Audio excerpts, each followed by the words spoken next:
So we're at Pearson's. This is Naz, the pro bike fitter, and this is 10 questions, quick fire questions for Naz to answer. And we'll start with number 1, is what do I need to bring to a bike fit? Okay, so I believe it or not, you don't actually need a bike with you, but it's very useful if you do have one. So main things you need at a bike fit, if you already are a cyclist, you bring your bike with you, bring your kit, best kit that you wear, and shoes that you have that you use. The reason I said you don't need your bike is we do also have the machine that we use to perform the bike fit, but yes, at some point before or after you will have a bike with you. But yeah, main thing, come in your cycling kit and your shoes, and if you don't have shoes, we can look to get your shoes. Shoes are important though, because they play a big part. They are important, yes, and actually a lot of people who are transitioning from maybe never clipped in before, I will try to introduce that to them. So yeah, we'll start with that. If you don't want to clip in, you can still perform a bike fit without, just plain good old trainers. Is there a different fit for bike performance and then bike comfort? There is, yeah. The process to do the fit is still going to be the same. The particular order and the way we do things, it's just the level of tolerances we're going to be looking for is different. When something's for comfort, ultimately it's down to having good balance and weight distribution on the bike, finding it easier to hold and sit on the bike. For performance, we're looking at a way of actually being able to generate more force, so a position that allows you to do that for a longer period of time. So the positional things may change, but the actual way to perform the bike fit is still very much the same, whether it's for performance or comfort.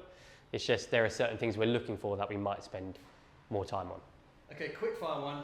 List all the parts on a bike that you can move during a bike fit. Yep, so you can start by changing pedals, different types of pedals, changing the length of the crank arm, that's a big important one. We can raise or lower the seat post. We can move the saddle forward and back and change the saddle type. Can then shorten or lengthen the handlebar stem. Depending on the bike, we can either raise or lower the handlebar, and then the handlebar itself. We can be adapting either width, size. Also the levers, where they're positioned on the handlebar, that can move too. So yeah, quite a lot of things.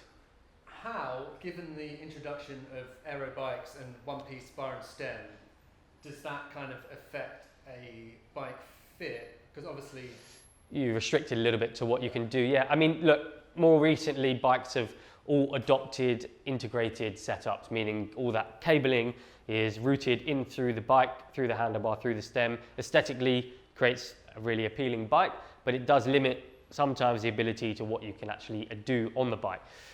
So for those sorts of people that want to or have those sorts of bikes, I mean, it's more advisable if you could have the fit before purchasing.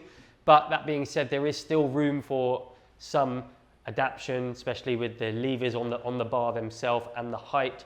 It's just depending on the particular system, especially those one-piece bars, there is very little you can do to them. But using our machine again, if we needed to change something, we would know what we would change it to. But yes, you are a little bit restricted when you have integrated setups. Are you able to do a bike fit before someone buys a bike so that they know? Yeah, definitely. I mean, that's what I'm getting onto, is that it's so important that if you are looking to buy a bike, do a bike fit first. It will just eliminate the chances of you buying something that's incorrect for you. But even not just the bike size itself, all of these component sizes, we can actually predict more accurately what you should be riding so that you have your bike built to that. So it's really advisable, fit first and then buy or build your bike later, if you can do that.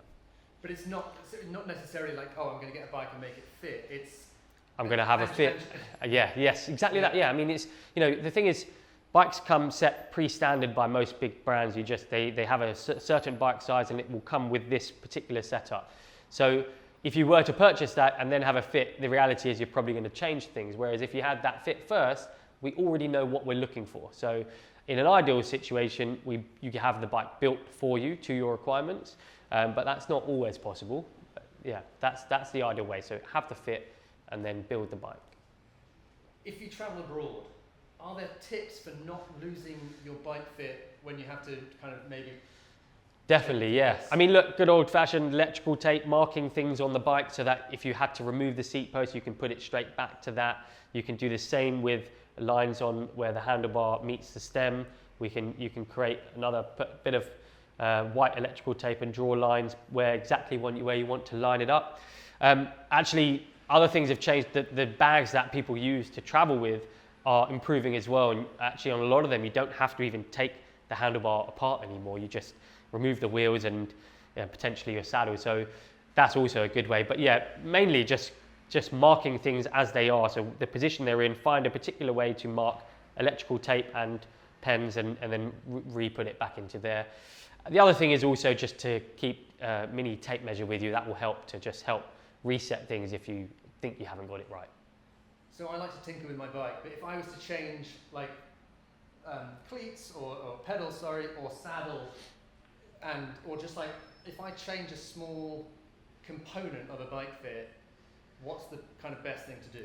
It's they do all have knock-on effects. So I mean, specifically relating to the pedals, if you decide for whatever reason you want to change pedal system, that may involve you reassessing your saddle height and position, because pedals have differences in the way that they stack up from the shoe to the pedal, and you could change your pedal from look to, let's say, speed play, and all of a sudden saddle feels too high and you're not understanding why that is, but it could just be the matter of fact that you need to tweak the seat a bit. So anything you change can potentially have a knock-on effect. Saddles as well, there are shorter, longer saddles, but actually one thing not everybody knows is the distance between the bottom rail of the saddle and the top of the saddle, so let's call it the saddle stack, varies. Some saddles, that could be up to 1 centimetre difference. So again, you change saddle and all of a sudden your saddle feels too high or too low. So it's just being aware of those things. So anytime you make a change, make a note of what it is you have currently, so that when you change that product to whatever it is, we know how to accommodate for those differences in spec. Most manufacturers will have a size guide relative to their frame sizes, right, if that makes sense. Yeah. You know, like a 56 and you've got to be a certain height. Yeah.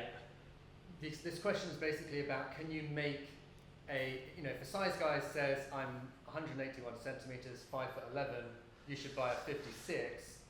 Can you as a bike fit then take that and make that fit if I've already bought the bike? Largely speaking, look, these size guides, the ranges just get broader and broader. They're sort of, if you're 5'8" to 5'11", you should fit it, but that's such a big difference. But actually it's hard, because it is the initial question that is easy to answer. How tall are you? You should work on this bike size.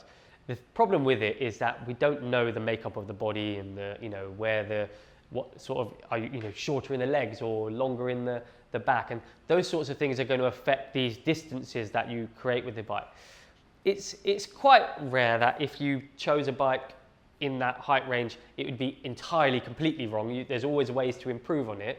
But then we also have to add in your ability, your mobility, how good you are at doing a certain movement. Sometimes we need to accommodate the position to make that easier, and that has nothing to do with your height. So it's tricky. I would use that as a loose guide of how to size a bike by your height. But it can start you off on at least potentially the right frame size.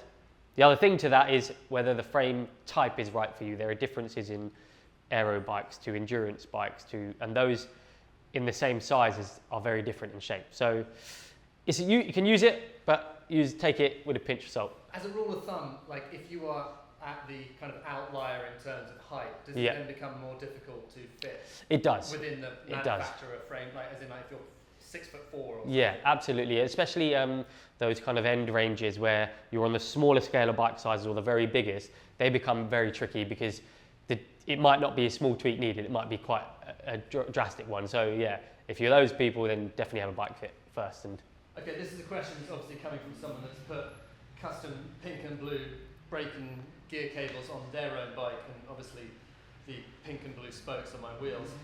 What's more important, the style of a bike that you want to get or the fit of the frame? Does that make sense? Looks are everything, right? That's it. That's No, look, it's looks are, of course, there is aesthetic appeal to cycling. That's why we all do it. It's trendy, it's cool. You want to look good, but at the same time, also have a think about if you don't feel like you're even relatively comfortable or can stay in that position. it's not going to look cool then. You know, if the bike's set up in a certain way and you have to hold your body in a certain way to stay there, that's an uncool thing to do. So I think there's a balance between both. Focus mainly on how you are, how you feel. Enjoy riding your bike. Don't feel like you're suffering from anything. And then hopefully the bike position can complement that. But yeah, you've got to find balance, cool and what's right. And then how does someone go about booking a bike fit with you? Yeah, so I mean, you know, you don't have to own a bike, you don't have to own a bike that Pearson sell, it can be any bike. Book a session in. The typical session the initial session may last about 3 hours. That will involve doing all the things we've done today in a bike fit, but actually it also includes coming back at a later point, 3 or 4 weeks down the line, where we want to see you to follow up, to just check in and see how you're getting on. Do we need to make any more improvements or changes? We can do that through our website, we can do that by calling up or visiting the store, wherever you are. So yeah. So if someone was to be like, look, I don't know what bike I'm going to buy, it might not even be a Pearson's bike. Yeah. They came for a bike fit, you guys would come to be like, look, go on, we recommend you get this, this, this and this. Yeah. Like, I'm happy for you to bring it back and... There's actually, two types of bike fits that we offer here. One is our kind of comprehensive full bike fit, which involves that 3 or 4 hours where we setting up your bike, going to the jig, trying to reposition it. But we also offer something called a bike sizing. That's probably the most useful thing for anybody looking to buy a bike. So if you were to come to us and buy one of our own bikes, it's an included service where we measure you up on the jig to find a position so that we can build you a bike. But you can also use that if you're looking at bikes elsewhere and you just want to know, am I within the right bike size? Come and have a bike sizing. It will just detail the type of position you need, which will get you much closer than guesswork. And then we can look at, okay, yeah, that is a suitable bike, but you should look at changing the bar to that and doing that. So yeah, bike sizing is a 1 hour session. It just involves sitting you on the jig and finding that position. It doesn't account for all the things we do off the bike and with all the shoes set up, which is important, but initially to help buy a bike, that might be a more useful process. Yeah, so if you feel like you're comfortable doing a lot of the stuff yourself, yeah, but you are like, well, I'm going to move from a bike that I know to buying a new bike, yeah, then maybe a bike yeah, sizing exactly. A bike sizing is perfectly appropriate. You know, you should have it because, you know, it also just confirms that the position you're in is sensible, and we can do things where we measure this position, we look at bike geometry that you're buying, we use software called BikeCAD, which can say, look, that position can work with that bike, or it can't at all. So it just helps eliminate those options and make sure that, again, you're not buying something that's entirely wrong for you. So yeah, bike sizing is a definite important service that we offer here. Nice, guys. So that's pretty much 10 questions. Pro bike fit answered perfectly. Cheers, man. Appreciate it. No worries, yeah. Thanks, guys.